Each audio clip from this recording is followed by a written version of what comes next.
여러분 설 명절 잘 보내셨습니까? 네, 은혜 안에 또 행복하게 즐겁게 보내셨죠? 저는 지난 설 명절 이전에 태국의 선교 현장에 다녀왔습니다.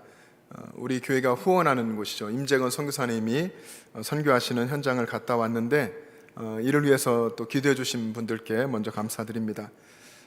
그곳에 이제 태국의 북쪽의 치앙마이에 선교사님이 사역하는 현장 중에 산족 학사, 이제 산족 소수민족의 아이들이 내려와서 거처하면서 공부하는 기숙사 같은 것이거든요. 거기 한 곳을 우리 교회가 후원하고 있습니다. 이번에 선교 현장을 가서 그 산족 학사 3곳, 그리고 선교사님이 세운 교회 8곳 중에 몇 곳 이렇게 현장을 다녀봤습니다. 산족 학사에 와서 있는 아이들은 산속에 살고 있는데 이제 이 태국이 남북으로 긴 나라여서 도로가 이렇게 있으면 그 도로 좌우측으로 다 산속에 소수민족들이 살고 있다고 합니다. 산족들이 사는데 그 아이들이 이제 그 산속에 살다가 내려와서 이 학사에 머물면서 주중에는 부모님과 떨어져서 공부하고, 우리 말하면 이제 초등학생 1학년 그런 꼬마 아주 어린 아이들도 그렇게 내려와서 공부를 하고, 이제 주말에는 부모님 계신 곳에 갔다가 또 다시 내려와서 공부하는데, 그 학사에 가보니까 이제 기숙사가 2층짜리, 1층은 그냥 나무로 세워진 그런 나무 집인데 2층으로 올라가야 되고, 그 위에 이제 침대가 놓여져 있고, 그 바닥은 뭐 우리 생각하는 수준이 아니고요. 그 판자 같은 거를 쫙 바닥에 깔았는데 이거 부러지지 않을까 걱정도 되기는 하더라고요. 근데 전혀 그러진 않다고 하고, 이 나무들 사이에 틈이 없으면 좋겠는데 틈도 있어서 새벽이 되면 거기에서 이제 바람들이 올라와서, 거기 있는 분들은 우리가 갈 때는 뭐 여름같이 시원한 여름처럼 느껴지는 그런 기후였는데 가장 추울 때라고 하더라고요. 그래서 그런 추위 속에 아이들이 생활을 하면서 거기 세워진 교회에서 매일 예배드리고 공부하고, 이 아이들이 또 눈망울이 얼마나 맑은지, 또 하는 행동 그런 모습들이 얼마나 순수하고 또 그렇게 맑아 보이는지 그런 모습들을 보고 왔습니다. 이 초등학생들이 사는 산족 학사에 있던 아이들이 이제 공부를 하고, 그 중에 또 몇몇 아이들이 이제 중학생, 고등학생들이 있는 산족 학사에 또 올라가게 됩니다. 그래서 이제 거기서 생활을 하고 공부하다가 또 몇몇 아이들이 대학에 진학을 하게 되고, 또 그 아이들 중에 또 적은 아이들은 사회에 진출도 하게 되고, 또 사회에 적응을 하게 되면, 그러면 이제 정말 선교사님들이 꿈꾸는 기독 청년으로 그 태국의 사회에서 살아가게 되는 것이죠. 이렇게 이제 인생의 전반을 책임져야 한다 하더라고요. 어린 아이 때로부터 또 공부를 다 마치고 사회에 진출해서 살아가는 그 삶까지 다 책임져야 되는데 그것이 쉽지 않다고. 왜냐하면 이 아이들, 이 산족이 소수민족이고 권위가 주어진 권위가 약해서 마치 인도의 카스트 제도의 그 낮은 계층에 사는 사람들처럼 사회에 나가면 대접받지 못하고, 그 태국의 민족 앞에선 눈도 마주치지 못하고 머리를 조아려야 되는 그런 생활이라고 하는데, 거기에서 적응하고 사회생활을 하고 또 신앙의 리더가 돼서 사회를 변화시켜 가도록 그렇게 계속해서 후원해주고, 계속해서 신앙으로 양육해주고, 또 교육도 받게 하고 이렇게 해야 되는데, 중간중간에 그 사람들을 포기하고 다시 산으로 돌아가는 아이들이 참 많다고 합니다.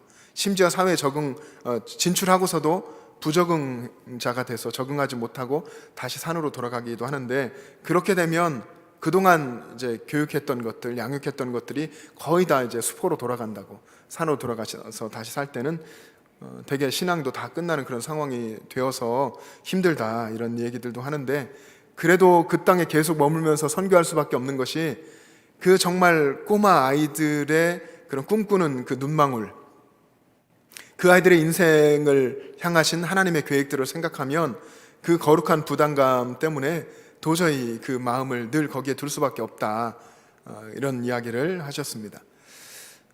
우리도 그런 마음을 가지고 우리가 후원하는 산족 학사의 초등학생, 중고등학생, 또 대학생 이 아이들을 위해서 기도했으면 좋겠습니다.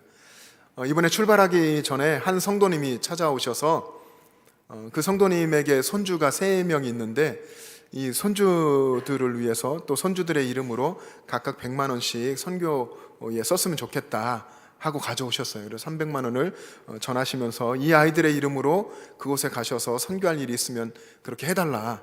그리고 할 수 있으면 증서를 받아주시면 그러면 우리 손주들을 위해서 이 아이들이 앞으로 믿음으로 살아갈 수 있도록 귀한 그런 신앙의 그런 어떤 전승의 표지를 전해주고 싶다, 이런 말씀을 하셨습니다. 그래서 선교 현장에 이제 기도하며 갔고 선교사님하고 이렇게 이야기하면서 지금 이제 산중 학사 3곳이 있는데 3곳에 있는 아이들에게 장학금을 주고 또 거기에 필요한 교육 기자재들이 굉장히 많이 있는데 그런 것들을 구입할 수 있도록 선교헌금을 학사에 100만 원씩 아이들의 이름으로 그렇게 하고 왔습니다. 굉장히 감사한 일이었는데 사실 돌아보니까 이전에도 하나님께서 우리 영천제일교회 안에서 그런 일들을 많이 주셨더라고요. 어떤 경우는 이제 본인의 자녀가 직장에 취직을 해서 하나님의 은혜로 직장을 잘하고 첫 사례 월급을 받았는데 하나님께 드리고 싶다 이렇게 말씀하셔서 그 사례를 가지고 또 국내의 개척교회에 도와드린 적도 있었고, 또 한 분은 지금도 몇 개월 전부터 작년부터죠, 매월 100만 원씩 하나님의 일에 쓰고 싶다 하셔서 케냐와 지금 말씀드린 태국과 케냐, 아르헨티나 그리고 국내의 개척교회 이렇게 연결해 드려서 매월 100만 원씩 그렇게 선교 헌금으로 지원하고 계시기도 합니다. 우리 교회에 이런 일들이, 선교적인 이런 일들이 많이 일어나기를 소망합니다. 그것이 어떤 면에서는 또 하나님께서 우리 교회에 이루시길 원하시는 부흥의 또 한 모습이 될 거라고 믿습니다.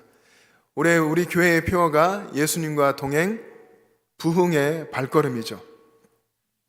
올해 우리 모두가 다 예수님과 동행하는 예배자로 살고, 그리고 우리의 자녀와 손주들, 다음 세대를 하나님 나라 일꾼으로 세워가고, 또 그리고 복음 전파의 사역이 우리가 사는 가정, 또 이 지역을 넘어서서 세계 열방으로 넘어갈 수 있는, 그렇게 널리 하나님 나라 확장해가는 그런 부흥의 역사를 우리가 다 꿈꾸고 있습니다.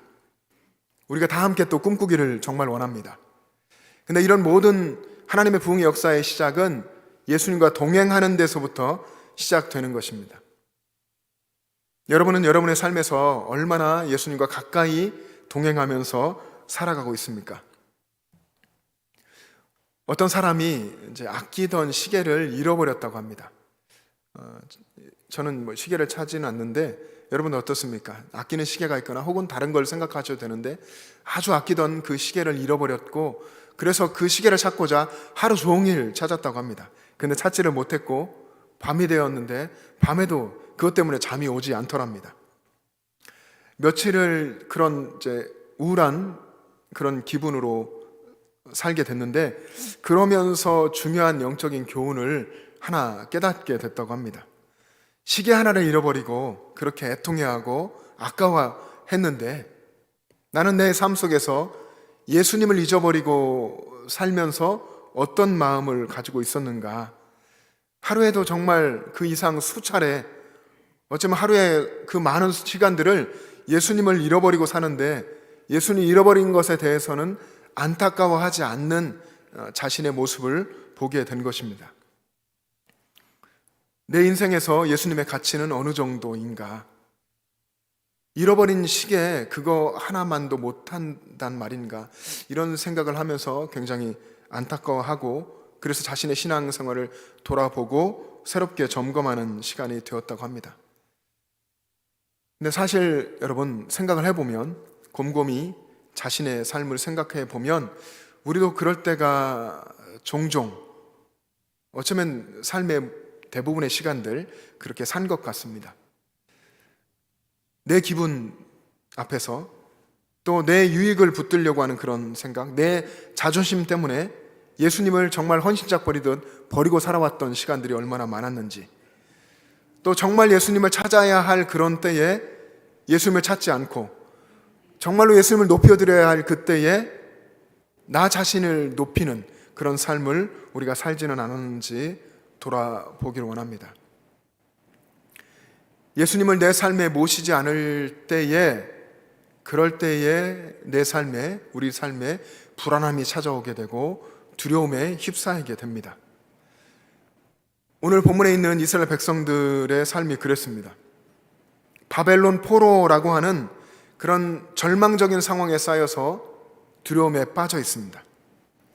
하나님이 세계 역사의 주관자이시고 바벨론이라는 강대국을 사용해서 지금 하나님의 일을 하고 계시고, 그리고 마침내는 이 강대국도 하나님께서 무너뜨리고 심판하실 것인데, 이스라엘 백성들은 지금 포로 생활이라고 하는 이 현실의 무게에 짓눌려서 영적인 안목을 잃어버리고 하나님을 잊고 두려움에 빠져 있는 것입니다. 이때 하나님께서는 이스라엘 백성들에게 말씀하시죠. 오늘 본문의 1절과 2절 말씀인데 한번 같이 읽겠습니다. 1절과 2절 시작. 나의 종 야곱, 내가 택한 이스라엘아, 이제 들으라.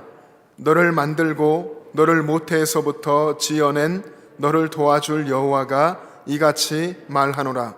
나의 종 야곱, 내가 택한 여수루나 두려워하지 말라. 아멘. 여러분, 여기서 하나님이 너를 만들고 너를 모태에서부터 지어내고 너를 도와줄 하나님 여호와가 이제 말한다. 너는 두려워하지 말라. 하나님이 두려워하지 말라고 말씀하십니다. 사실 두려워할 것이 많은 세상인데 인간적으로 보면 두려워하지 말라 하나님 말씀하십니다.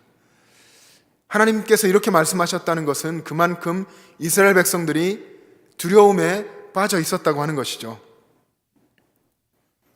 하나님은 과거에 이스라엘 백성들이 애굽에서 400년 노예 생활을 할 때에도 거기에서 구원해 주셨는데, 이 이스라엘 백성들은 지금 바벨론 포로 생활 속에서 그 구원의 하나님을 잊어버리고 절망적인 그들의 상황을 보면서 두려움에 빠져 있었던 것입니다. 이때 하나님이 말씀하신 것이, 나는 너를 만들고 너를 모태에서부터 지어내고 너를 도와주었고 그리고 너를 도와줄 하나님 여호와다. 두려워하지 말아라. 여러분은 지금 여러분의 삶에서 무엇을 두려워하고 계십니까? 하나님은 여러분을 만드신 창조주시고 여러분을 모태에서부터 지어내셨고, 그리고 하나님께서, 창조주 하나님께서 그 창조의 능력으로 여러분을 붙들고 도와주셨고, 또 그리고 도와주실 하나님이십니다.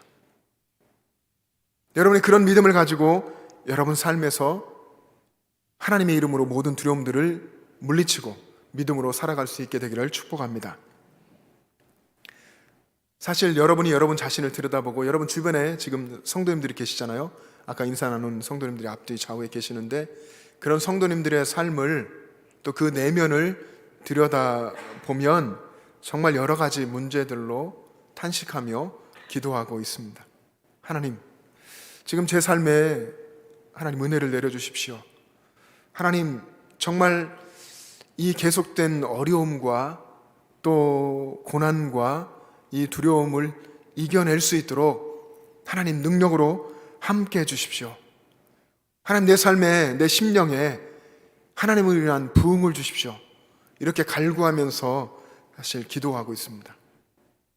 이렇게 기도하는 것은 또 그 더 깊은 내면 속에는 우리는 하나님의 말씀으로, 하나님의 능력으로 위로받을 수 있는 그런 하나님의 자녀고, 또 하나님의 역사를 통해서 우리는 회복을 꿈꾸고 또 부흥을 노래할 수 있다라고 그렇게 믿기 때문입니다.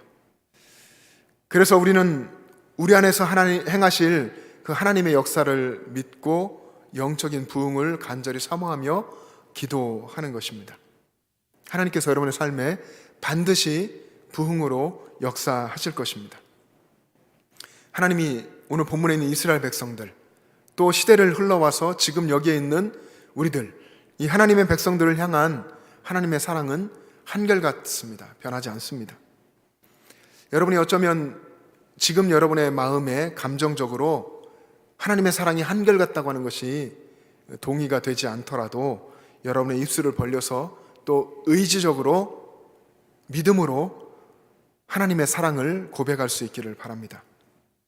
왜냐하면 하나님이 우리를 만드셨고 우리와 함께 계시고 또 우리를 도와주셨고 우리를 도와주실 것이고 또 생명을 내어서 우리를 구원하셨다고 하는 그 하나님의 사랑, 지금도 우리의 삶에 함께 계시며 사랑을 베푸신다고 하는 그것은 영원히 변할 수 없는 진리이기 때문입니다.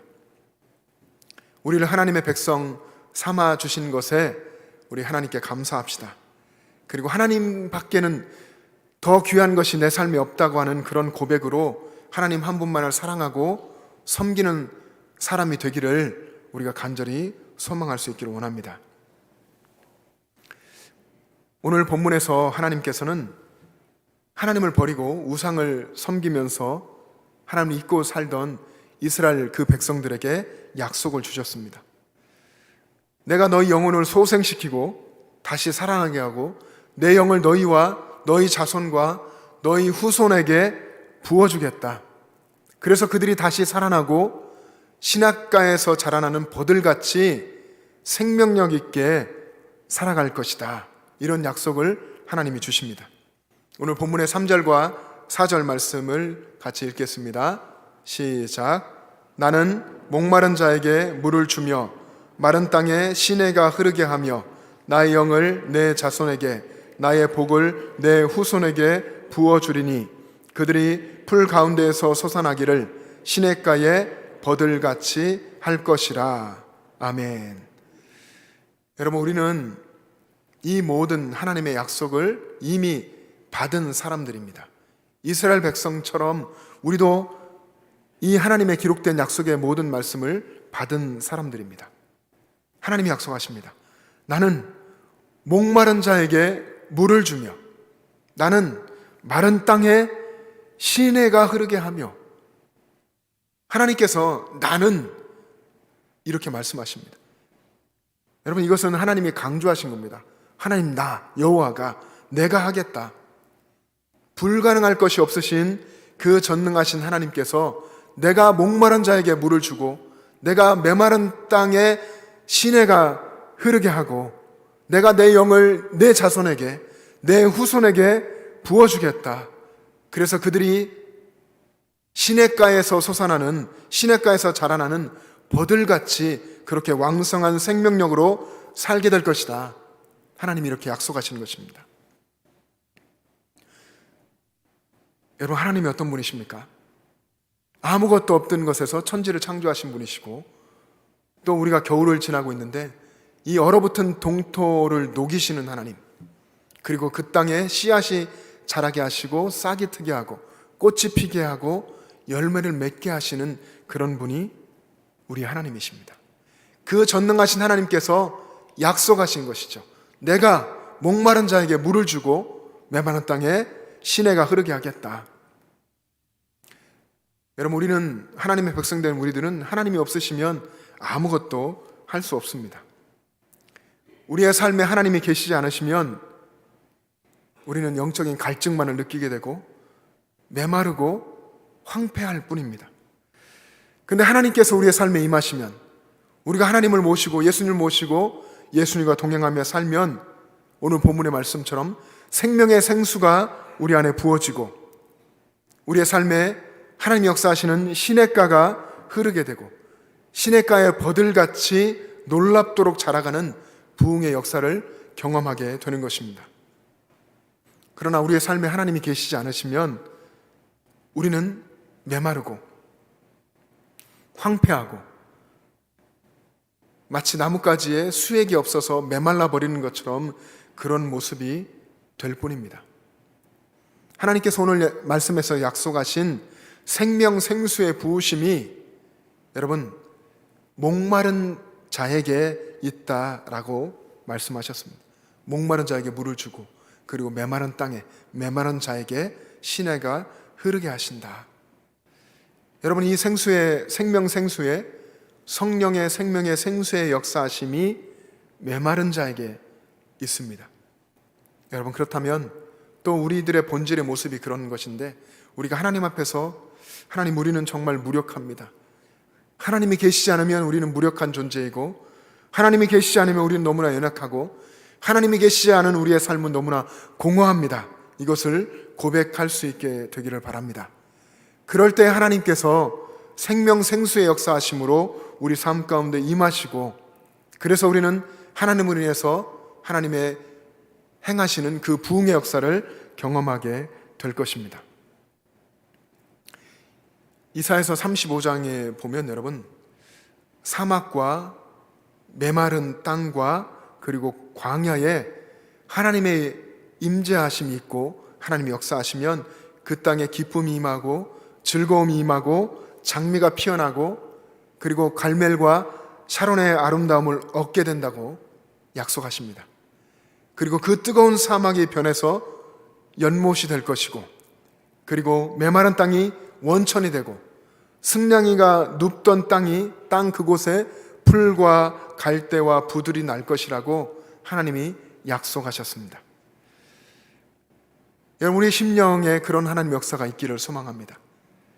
근데 여러분, 우리들의 마음이 부유해져서 마치 성경에 있는 소돔 땅처럼 내 마음의 이 심령이 이만하면 충분하다, 마치 소돔의 그 들녘처럼 나는 이미 풍성하다라고 여긴다면 그 심령에 하나님의 성령의 생수 역사는 임하지 않을 것입니다.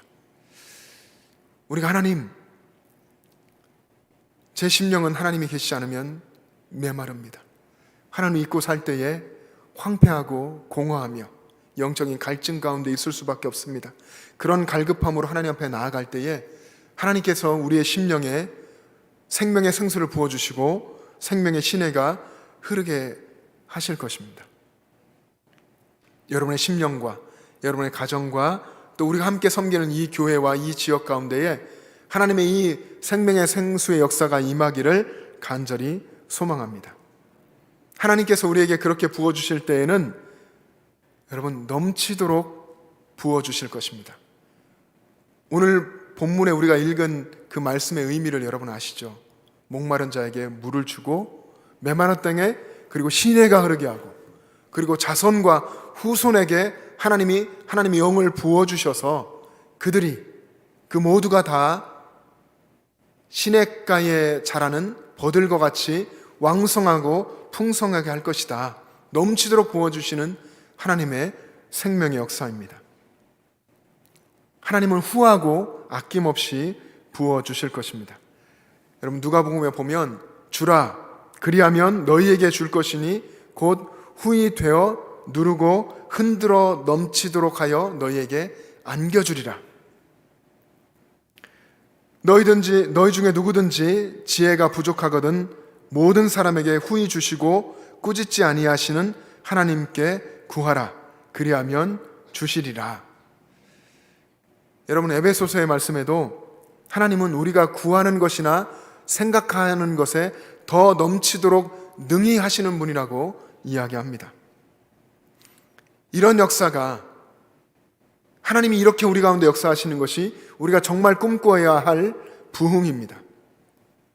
그 부흥이 우리 교회에, 우리의 심령과 삶에 임하게 되기를 간절히 소망합니다. 그래서 우리의 심령이 다시 살아나고 우리의 심령 가운데 꽃이 피고 열매가 맺게 되기를 간절히 소망합니다. 오늘 설교의 제목이 시냇가에 버들같이 할 것이라. 여러분, 오늘 본문의 말씀을 자세히 보시면 하나님이 행하시는 이 놀라운 부흥의 역사가 우리와 또 우리의 자손, 우리의 후손들에게 임할 것을 약속하신 것을 보게 됩니다. 그들이, 너희 자손과 후손까지 그들이 모두가 다 시냇가의 버들같이 그런 하나님으로 인해서 정말 놀라운 하나님의 성령의 생수의 생명력으로 이 땅을 살아가게 될 것이다. 그렇게 약속하십니다. 그렇게 하나님의 생명의 역사, 이 부흥의 역사를 경험하면 그 하나님의 백성들은 하나님을 향해서 신앙의 고백을 합니다. 그 고백이 오늘 본문의 5절에 기록되어 있는데 5절 말씀을 또 한번 같이 읽겠습니다. 5절입니다. 시작. 한 사람은 이르기를 나는 여호와께 속하였다 할 것이며 또 한 사람은 야곱의 이름으로 자기를 부를 것이며 또 다른 사람은 자기가 여호와께 속하였음을 그의 손으로 기록하고 이스라엘의 이름으로 존귀히 여김을 받으리라. 아멘. 하나님의 이 생명의 생수의 역사를 경험한 사람의 고백을 5절에 이렇게 기록했는데 한 사람은 고백하고 또 한 사람은 고백하고 또 다른 사람은 고백하고, 여러분 모든 사람이 고백한다는 것이죠. 하나님, 저는 하나님의 것입니다. 저는 하나님의 이름으로, 야곱의 이름, 하나님 백성의 이름으로 불리는 사람입니다. 하나님, 저는 이스라엘의 이름으로, 하나님의 백성의 이름으로 존귀 여김을 받습니다. 존귀 여김을 받았습니다. 이런 고백을 하는 것입니다. 여러분, 우리도 우리 자신이 우리의 것이 아니라 하나님의 것이고 하나님의 소유가 되었고, 예수 그리스도의 것이고 예수 그리스도의 소유가 되었음을 고백할 수 있기를 원합니다. 그리고 우리의 인생이, 나 자신이 하나님의 것입니다, 하나님께 내어드릴 수 있기를 축복합니다. 또 오늘 본문에 보면 다른 사람은 자신이 여호와께 속하였음을 그의 손으로 기록할 것이라고 했습니다. 여러분, 이 당시에, 이 구약시대 때에 종이 자신의 손바닥에 주인의 이름을 새겨 넣기도 했습니다. 그렇게 하는 것이 그 시대에는 흔히 볼 수 있는 일이었을 것입니다. 또 여러분, 군인들도 지휘관의 이름을 그의 몸에 새기기도 했습니다. 충성을 다짐하고 충성해야 될 것을 그렇게 표시하면서 지휘관의, 자신의 주인 같은 그런 지휘관의 이름을 몸의 일부에 새기기도 했죠. 그래서 여러분도 아시듯이 스티그마라고 하죠. 그래서 바울도 그런 용어를 썼습니다. 예수님의 뒤를 따르면서 복음을 전하면서 그렇게 수많은 고문을 당하고 채찍에 맞고 돌에 맞으면서 그런 상처의 흔적을 가진 것, 그것을 자신의 몸에 가지고 있는 스티그마, 예수의 흔적이다, 이렇게 이야기했습니다. 여러분, 우리도 우리의 삶에 성령의 생수의 역사하심이 임하고 하나님이 주시는 부흥을 우리가 경험하면 우리 삶에 여전히 고난이 있고 고통이 있고 어려움이 있다 할지라도 그 어려움들을 통과하면서 경험하게 되는 그 신앙의 경험들을 스티그마, 예수님의 흔적이라고 여기며 그 고난의 길을 하나님 안에서 힘차게 왕성한 생명력으로 걸어가게 될 줄로 믿습니다. 그것이 진정한 우리가 경험해야 할 부흥입니다. 하나님이 우리 안에 그런 놀라운 부흥을 이루실 것을 우리가 믿고 함께 기도할 수 있기를 원합니다. 그래서 시냇가의 버들같이 부흥하게 하실 하나님의 역사를 꿈꾸며 함께 기도하고 마침내는 그 하나님의 부흥을 경험하는 삶을 살게 되시기를 주님의 이름으로 축복합니다. 함께 기도하겠습니다.